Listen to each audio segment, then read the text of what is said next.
Amma 7th anniversary Dhamaka offers. Shop 599, win 777 exclusive prizes. WhatsApp లో order చేయండి, gift పట్టండి.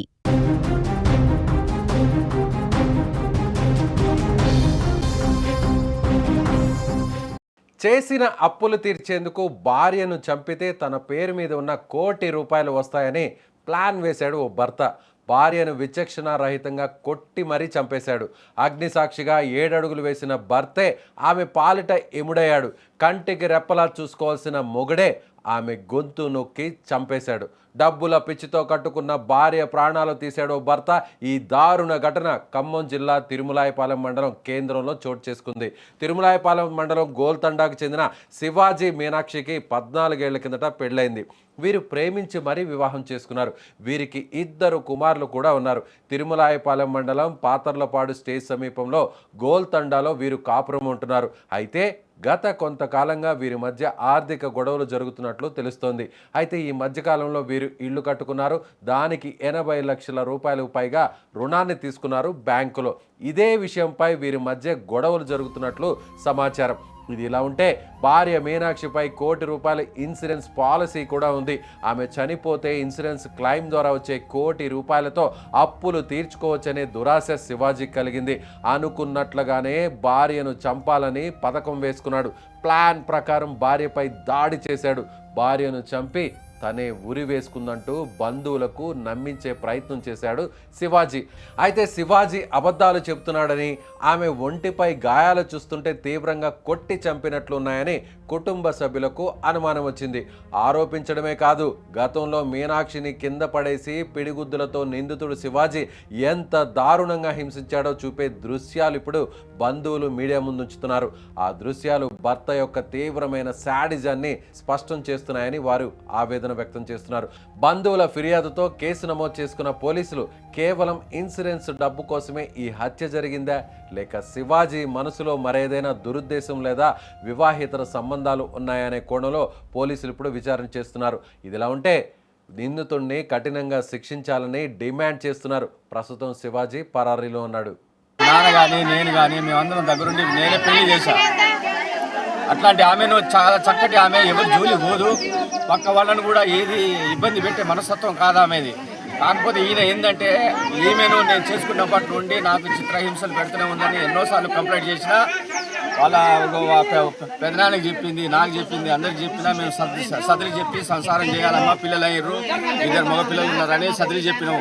అబ్బాయిని కూడా మేము ఎన్నో విధాలుగా ఆయనకు కరెంటు పనిలో కావాలన్నా కూడా డబ్బులు సాయం చేసినాం, లైసెన్స్ ఇప్పించినాం, అన్నీ చేసినా కూడా వాడు ఏదో కావాలనే అక్రమ సంబంధం పెట్టుకొని తర్వాత వాళ్ళ తల్లిదండ్రుల మాటలు విని తర్వాత వాళ్ళు ఆయనతో పాటు పనిచేసే వాళ్ళని కూడా ఈమె దగ్గర పోమంటాడంట.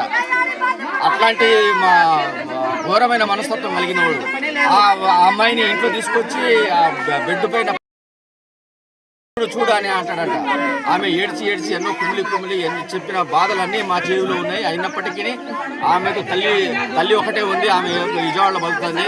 తండ్రి లేడు, తండ్రి చచ్చిపోయి ఆమె పెళ్లి కాకముందే ఆమె తండ్రి చచ్చిపోయిండు. ఎవరు దిక్కులేరు. మేము మా దగ్గరేమో రారు, ఎక్కువ చెప్పదు నా కాడ. అయినప్పటికీ అన్ని విషయాలు తెలిసినప్పటికీ మేము సంసారం మంచిగా సాగాలని కోరుకున్నాం, కానీ ఇట్లా చంపేస్తానని మేము ఊహలో కూడా అనుకోలేదు. నిజంగా ఏ భర్త అయినా భార్య కోసం, కుటుంబం కోసం, పిల్లల కోసం ఎన్ని కష్టాలైనా పడి చేసిన అప్పుల్ని తీర్చడానికి నానా ఇబ్బందులు పడుతుంటారు, నానా యాతనలు కూడా అనుభవిస్తుంటారు. కానీ ఇక్కడ శివాజీ మాత్రం తాను చేసినటువంటి అప్పు ఎవరి కోసం? కుటుంబం కోసం.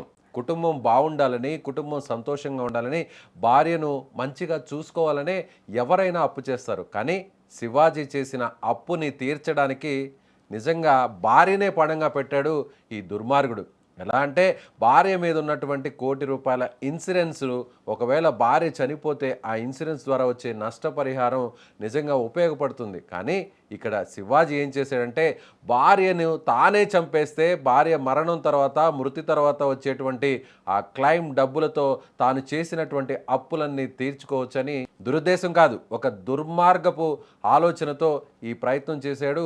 ఇలా చేసి ఆ ఆలోచన వచ్చిన వెంటనే భార్యను అత్యంత దారుణంగా కొట్టి మరీ చంపేశాడని ఇప్పుడు కుటుంబ సభ్యులు ఆరోపిస్తున్నారు. ఒకసారి మీరు స్క్రీన్ మీద కనిపిస్తున్నటువంటి ఆ విజువల్స్ని చూస్తే ఎంత దారుణంగా, గతంలో కూడా భార్యాభర్తల మధ్య ఇలాంటి గొడవలే జరిగేవి, తరచూ ఇద్దరి మధ్య వాగ్వాదం చోటు చేసుకునేది. ఆ క్రమంలో భార్యను అత్యంత దారుణంగా హింసించి మరీ కొట్టేవాడు ఈ భర్త శివాజీ.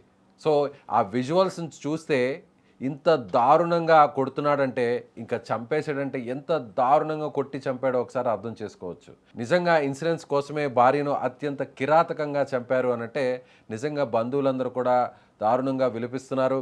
ఎందుకంటే వాళ్ళిద్దరూ కూడా అన్యోన్యంగా ఉంటారని అందరూ భావించారు. అందులో ప్రేమించి మరీ పెళ్లి చేసుకున్నాడు. 14 ఏళ్ల పాటు ప్రేమించి పెళ్లి చేసుకున్నటువంటి ఆ భార్య కోసం, అలాగే ఇద్దరు పిల్లల కోసం ఎంతో కష్టపడుతున్నాడు, కుటుంబాన్ని నిలబెడతాడు అనేటువంటి ఎంతో ఆశలతో కుటుంబం అంతా, ఫ్యామిలీ మెంబర్స్, బంధువులందరూ కూడా ఎదురు చూశారు. కానీ ఇలా తమ బిడ్డను, మీనాక్షిని ఇంత దారుణంగా చంపేస్తాడని ఆ ఫ్యామిలీ మెంబర్స్ ఎవరు కూడా ఊహించలేకపోయారు. జనరల్గా ఇన్సూరెన్స్ అనేది ప్రతి భర్త కూడా భార్య మీద, అదేవిధంగా పిల్లల మీద, సో దురదృష్టవశాత్తు విధి ఏదన్నా ఇబ్బంది పెట్టి, విధి వక్రీకరిస్తే, ఒక రకంగా దేవుడు చల్లగా చూడకపోతే అనారోగ్య రూపంలోనో, లేదంటే ప్రమాదం రూపంలోనో, మృత్యువు లాంటిది ఏదైనా వచ్చినా, లేదంటే హాస్పిటల్ పాలైనా, అలాంటి టైంలో ఇలాంటి ఇన్సూరెన్స్లు ఆ జీవితానికి, ఆ ఫ్యామిలీకి, ఆ లైఫ్కి ఉపయోగపడుతుందని అందరూ భావిస్తుంటారు. కానీ ఇక్కడ శివాజీ మాత్రం తాను కట్టినటువంటి ఆ ఇన్సూరెన్స్, తాను హత్య చేస్తే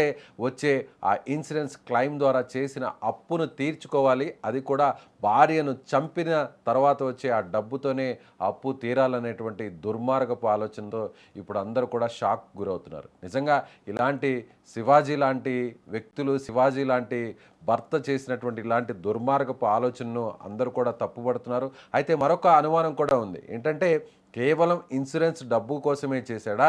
సో తరచూ భార్యతో గొడవ పడుతున్నాడు కాబట్టి వేరే ఏదైనా కారణంతో, అంటే వివాహేతర సంబంధం ఏదైనా పెట్టుకొని భార్యను అడ్డు తొలగించడంలో భాగంగా, అందులోనూ భార్య మీద ఇన్సూరెన్స్ ఉంది కాబట్టి పనిలో పనిగా ఒక దెబ్బకు 2 పిట్టలు అన్నట్టుగా అటు భార్య అడ్డు తొలుగుతుంది, అలాగే భార్య ద్వారా వచ్చేటువంటి ఆ ఇన్సూరెన్స్ డబ్బుతో కూడా చేసిన అప్పు కూడా తీరుతుందని భావించి ఇలాంటి దుర్మార్గపు ఆలోచన చేసి ఉంటాడనే అనుమానాన్ని కూడా మీనాక్షి తరపున ఉన్నటువంటి కుటుంబ సభ్యులు అనుమానం వ్యక్తం చేస్తున్నారు. మీకేమనిపిస్తుంది? ఇలాంటి వ్యక్తులను ఏం చేయాలి? నిజంగా ఇన్సూరెన్స్ డబ్బు కోసమే భార్యను చంపే ఇలాంటి దుర్మార్గులను ఎలా శిక్షించాలి? కామెంట్ చేయండి.